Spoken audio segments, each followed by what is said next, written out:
선지자와 왕 제17장 엘리사를 부르심. 하나님께서는 엘리야에게 그를 대신하여 선지자가 될 사람에게 기름을 부으라고 명령하셨다. 사밧의 아들 엘리사에게 기름을 부어 너를 대신하여 선지자가 되게 하라고 하나님께서 명하셨고, 엘리야는 이 명령에 순종하여 엘리사를 찾으러 나갔다.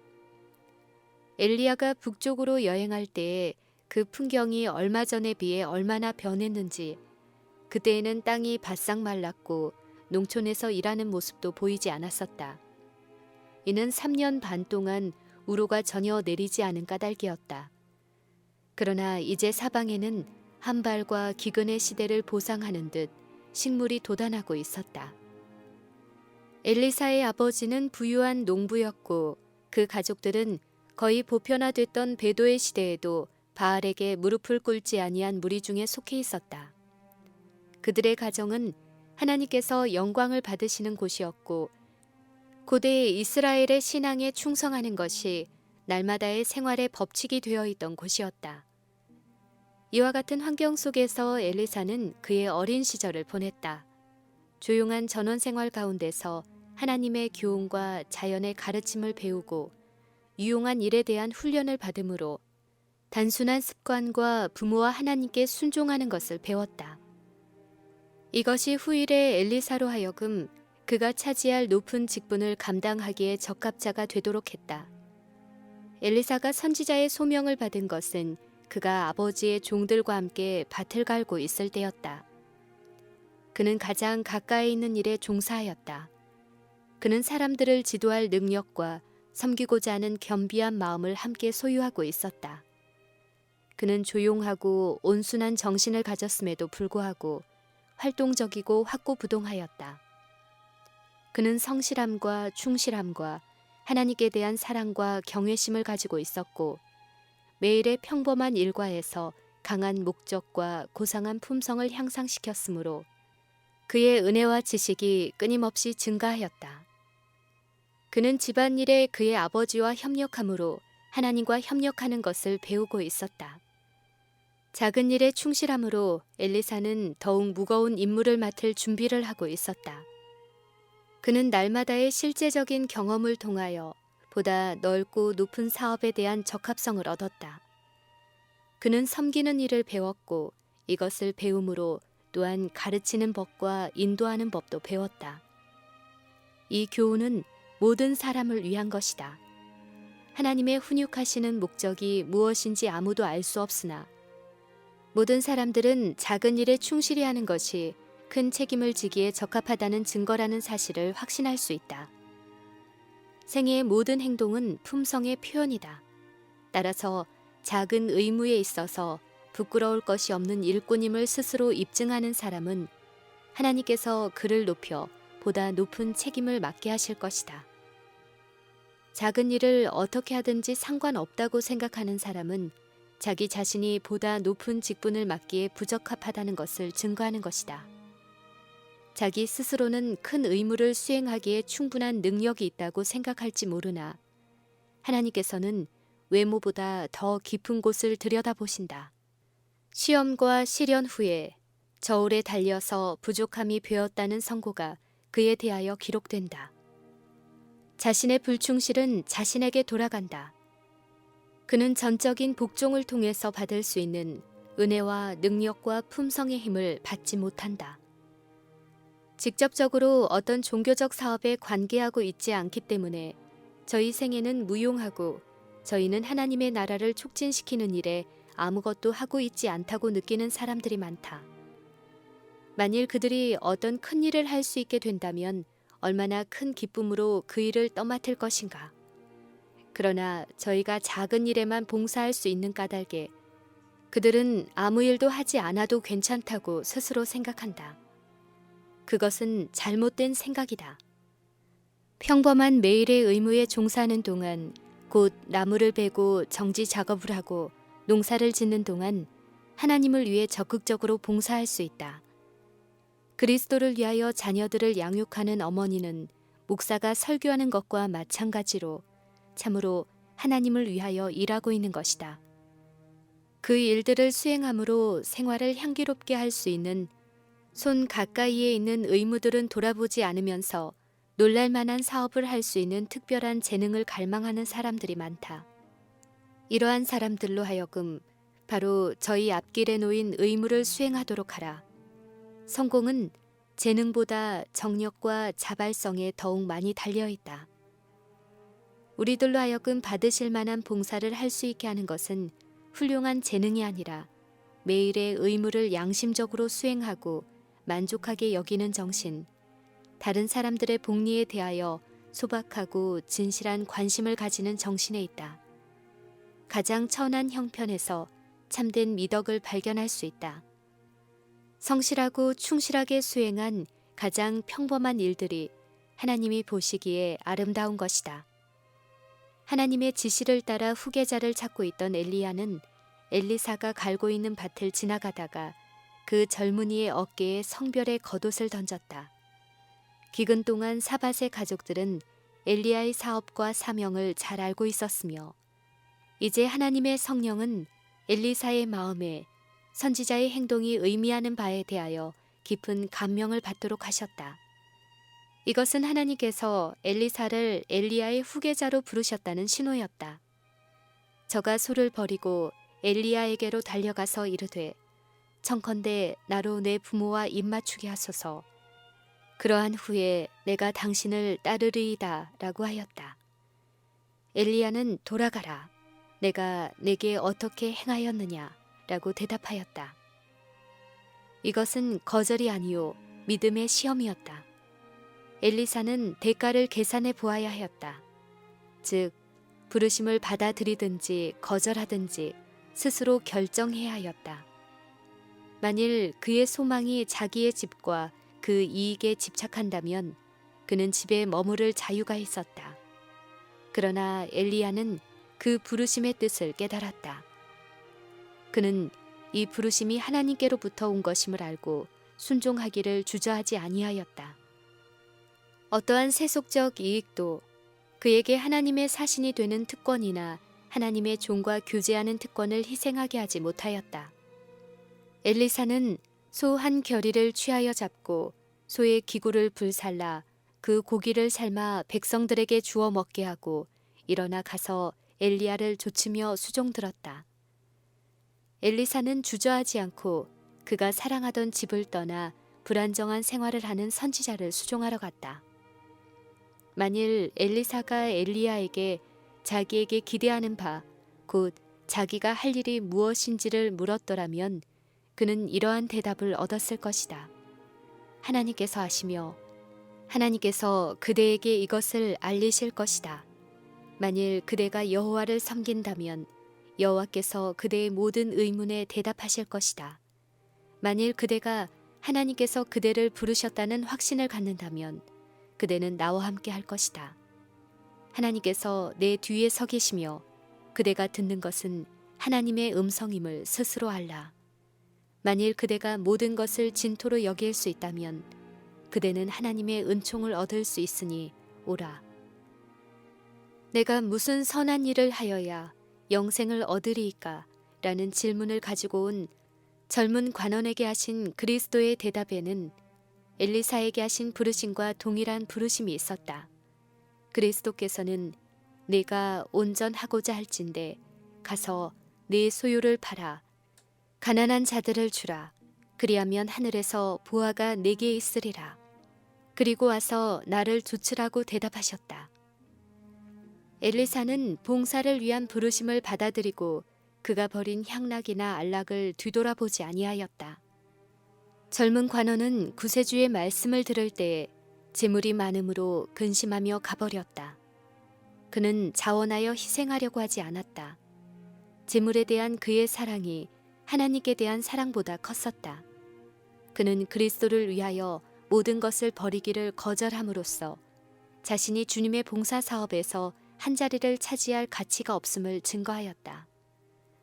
봉사의 재단에 모든 것을 바치라는 부르심이 각 사람에게 온다. 우리 모두는 엘리사가 봉사한 것처럼 봉사하라는 요구를 받지도 아니하였고 우리가 소유한 모든 것을 팔라는 명령도 받지도 아니하였다. 그러나 하나님께서는 우리의 생애의 첫자리를 당신의 봉사 사업에 바치고 하루라도 세상에서 당신의 사업을 전진시키기 위하여 무슨 일을 하지 않고는 보내지 않도록 하라고 요구하신다. 하나님께서는 모든 사람에게 동일한 종류의 봉사를 기대하시지 않으신다. 어떤 사람은 외국에서 봉사하도록 부르심을 받고 또 어떤 사람은 복음 사업을 유지하기 위하여 재산을 바치도록 요청을 받을 것이다. 하나님께서는 각인의 헌물을 받으신다. 필요한 것은 생애와 그 모든 관심사를 성별하는 일이다. 이와 같이 성별한 사람들은 하늘의 부르심을 듣고 순종할 것이다. 주께서는 당신의 은혜의 동참자가 되는 모든 사람에게 다른 사람들을 위하여 할 일을 정해주신다. 우리는 개인적으로 우리의 몫을 감당해야 하고 내가 여기 있사오니 나를 보내소서라고 말하여야 한다. 그가 하나님의 말씀을 가르치는 목사이든지 의사이든지 상인이든지 농부이든지 전문가이든지 기술자이든지 그에게 책임이 있다. 다른 사람에게 구원의 복음을 나타내는 것이 그의 할 일이다. 그가 종사하는 모든 기업은 이 목적을 위한 방편이 되어야 한다. 처음에 엘리사에게 요구된 것은 큰 사업이 아니었고 그의 훈련은 아직 평범한 의무로 구성되어 있었다.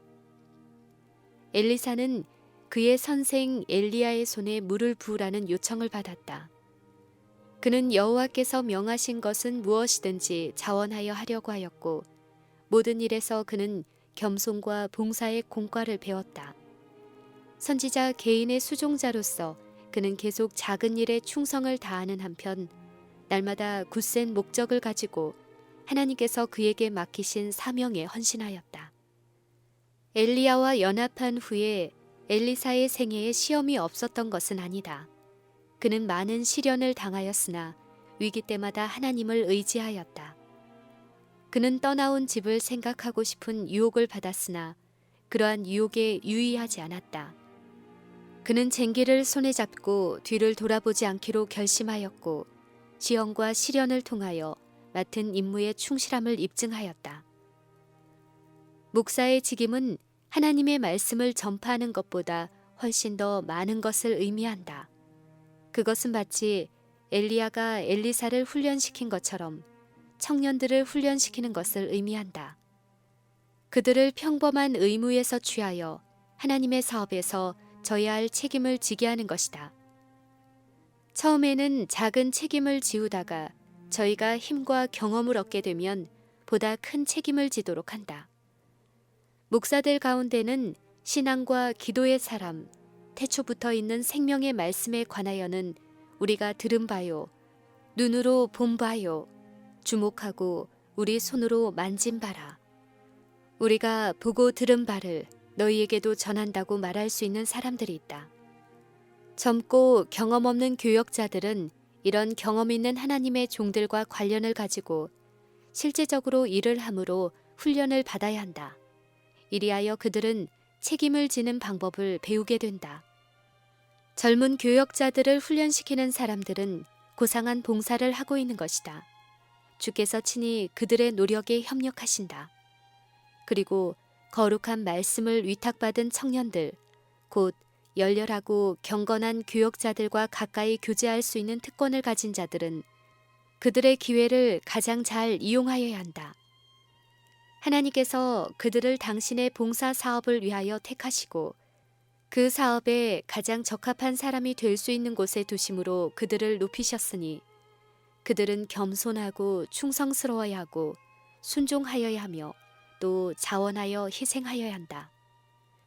그들이 하나님의 훈련 방법에 복종해서 그분의 명령을 수행하고 하나님의 종들을 저희 고문으로 선택한다면 그들은 하나님께서 책임들을 맡기실 수 있는 의롭고 지조가 높고 확고부동한 사람들로 자라날 것이다.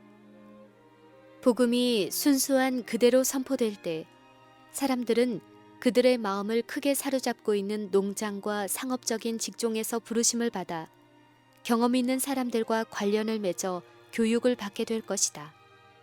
그들이 효율적으로 일하는 법을 배울 때에 그들은 힘있게 진리를 선포할 것이다. 거룩한 섭리의 놀라운 역사를 통하여 고난의 산들이 옮겨져서 바닥 가운데 던져질 것이다. 땅에 거하는 사람들에게 매우 중요한 의미를 가진 기별을 사람들이 듣고 이해하게 될 것이다. 그리하여 사람들은 무엇이 진리인지를 알게 될 것이며 그 사업은 앞으로 또 앞으로 나가 마침내 온 세계는 경고를 받게 될 것이며 그 후에 끝이 이를 것이다. 엘리사가 부르심을 받은 후에 여러 해 동안 엘리야와 함께 일했고 연소한 엘리사는 날마다 자기의 사업을 위하여 만반의 준비를 갖추었다. 엘리야는 거대한 죄악의 조류가 흘러넘치는 동안 하나님께서 쓰시는 도구의 역할을 하였다. 엘리야는 아합과 이교도인 이세벨의 지지를 받아 온 민족을 유혹하였던 우상 숭배를 단호히 제지하였다. 바알의 선지자들은 죽임을 당하였다. 온 이스라엘 백성들이 깊은 감동을 받았고 많은 사람들이 하나님을 예배하는 신앙으로 돌아오고 있었다. 엘리야의 후계자인 엘리사는 주의 깊고 끈기 있는 교훈으로 이스라엘을 안전한 길로 인도하도록 노력하여야 했다. 엘리사는 모세 시대 이후 가장 큰 선지자인 엘리야와 교제함으로 얼마 후에 홀로 종사해야 할 사업을 위한 준비를 갖추게 되었다. 함께 봉사하던 기간에 때때로 엘리야는 흉악한 죄악을 신랄하게 견책하도록 부르심을 받았다. 악한 아합이 나봇의 포도원을 빼앗았을 때 아합의 운명과 그의 집 모든 사람들의 운명을 예언한 것은 엘리야의 음성이었다. 그리고 아하시아가 그의 아버지 아합이 죽은 후에 살아계신 하나님을 떠나 에그론의 신 바알 세부백에로 향했을 때 다시 한번 맹렬히 항의한 것도 엘리야의 음성이었다. 사무엘이 설립한 선지자 학교들은 이스라엘의 배도의 기간에 낡고 허물어져 있었다. 엘리야는 청년들로 하여금 율법을 중요시하며 존중하는 교육을 받도록 하기 위하여 이 학교들을 다시 설립하였다.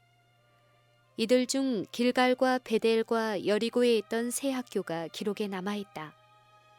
엘리야가 하늘로 올라가기 바로 전에 그와 엘리사는 이 훈련소들을 방문했다. 하나님의 선지자는 지난번 방문 때에 그들에게 주었던 교훈을 다시 반복하여 말했다.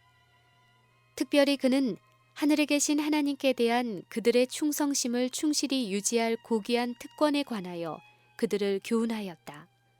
그는 또한 그들이 받은 교육의 모든 부분에서 단순함의 중요성을 마음 가운데 명심하도록 하였다. 오직 이 방법으로서만 그들은 하늘의 품성을 받고 나아가 주님의 방법으로 일할 수 있었다. 엘리야는 이 학교들이 이루어 놓은 것을 보았을 때 매우 기뻤다. 개혁 사업은 완성되지 않았으나 그는 내가 이스라엘 가운데 7,000인을 남기리니다. 무릎을 바알에게 꿇지 아니하였다는 여호와의 말씀의 증거를 그 나라 구석구석에서 볼 수 있었다. 순회하면서 봉사하는 선지자와 함께 이 학교에서 저 학교로 다닐 때 엘리사의 신앙과 결심은 다시 시험을 받았다. 길갈과 베델과 여리고에서 엘리야는 선지자로부터 돌아가라는 권유를 받았다. 엘리야는 너는 여기 머물라. 여호와께서 나를 베델로 보내시느니라 라고 말했다.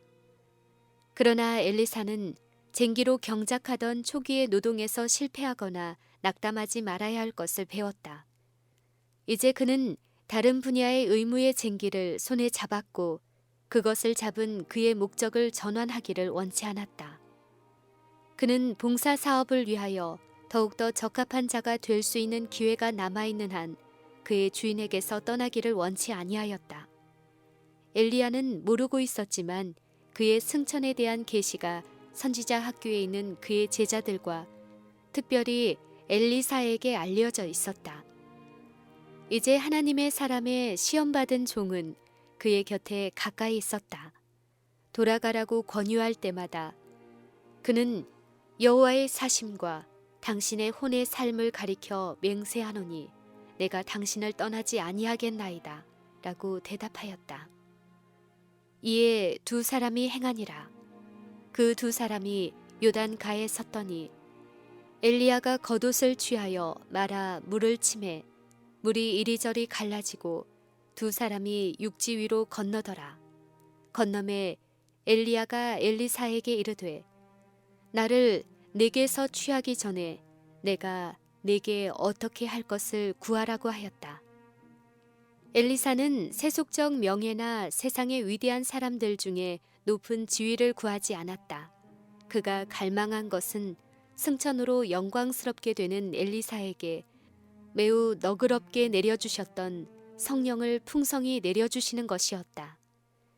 그는 엘리야에게 임하였던 성령만이 그로 하여금 하나님께서 부르신 자리를 채우기에 적합한 자가 되게 할 수 있다는 사실을 알았으므로 당신의 영감이 갑절이나 내게 있기를 구하나이다 라고 요구하였다. 이 요구에 응답하여 엘리야는 내가 어려운 일을 구하는도다. 그러나 나를 내게서 취하시는 것을 내가 보면 그 일이 내게 이루려니와 그렇지 않으면 이루지 아니하리라 하고 두 사람이 행하며 말하더니 호련히 불수레와 불말들이 두 사람을 격하고 엘리야가 회리바람을 타고 승천하였다. 엘리야는 그리스도께서 재림하실 때 지상에 살아있어 죽음을 맛보지 않고 마지막 나팔에 순식간에 호련히 다 변화할 성도들을 예표하였다. 그리스도의 지상 봉사의 끝이 가까웠을 때에 엘리야가 변화산에서 모세와 같이 구주의 곁에 서도록 허락을 받은 것은 그와 같이 변화함을 받을 사람들의 표본이기 때문이다. 제자들은 영광을 입은 이들에게서 구속함을 입은 자들의 왕국의 축소판을 보았다. 제자들은 하늘의 빛으로 옷 입은 예수를 보며 구름 속에서 소리가 나는 것을 듣고 그분이 하나님의 아들임을 인정하였다. 그들은 재림 때에 죽음에서 부활할 사람들을 대표하는 모세를 보았다. 그리고 그 옆에는 또 세상 역사의 종말에 썩을 몸이 썩지 아니할 몸으로 변화되어 죽음을 보지 않고 하늘로 승천할 사람들을 대표할 엘리야가 서 있었다. 엘리야는 광야에서 고독과 절망에 빠져 생명은 이것으로 족하오니 죽게 하여 주옵소서 하고 기도하였다. 그러나 주께서는 자비를 베푸사 그의 말대로 그를 취하지 아니하셨다. 아직도 엘리야에게는 해야 할 큰 사업이 있었다. 그의 사업을 마쳤을 때 그는 실망과 고독 가운데서 죽지 않을 것이었다. 그는 무덤 가운데로 내려갈 것이 아니요 하나님과 천사들과 같이 그분의 영광의 어전으로 올라갈 것이었다. 엘리사가 보고 소리 지르되 내 아버지여 내 아버지여 이스라엘의 병거와 그 마병이여 하더니 다시 보이지 아니하는지라. 이에 엘리사가 자기의 옷을 잡아 둘에 찢고 엘리야의 몸에 떨어진 겉옷을 주워 가지고 돌아와서 요단 언덕에 서서 엘리야의 몸에서 떨어진 그 겉옷을 가지고 물을 치며 가로되 엘리야의 하나님 여호와는 어디 계시나이까 하고 저도 물을 치매 물이 이리저리 갈라지고 엘리사가 건너니라. 맞은편 여리고에 있는 선지자의 생도들이 저를 보며 말하기를 엘리야의 영감이 엘리사의 위에 머물렀다 하고 가서 저를 영접하여 그 앞에서 땅에 엎드렸다. 주께서 당신의 섭리로 지혜를 주셨던 사람들을 당신의 사업에서 물러가게 하시는 것이 적당하다고 보실 때에 그들의 뒤를 이을 후계자들이 당신께 도우심을 구하고 당신의 길로 행한다면 주께서는 그들을 도우시고 힘을 주실 것이다. 그들은 저희 선배들보다 더 현명하게 될 수도 있으니 이는 저희가 선배들의 경험에서 유익을 얻고 그들의 잘못에서 지혜를 배울 수 있는 까닭이다. 이제부터는 엘리사가 엘리야를 대신하였다. 작은 일에 충실했던 그는 큰 일에도 역시 충실하다는 것을 스스로 입증할 것이었다.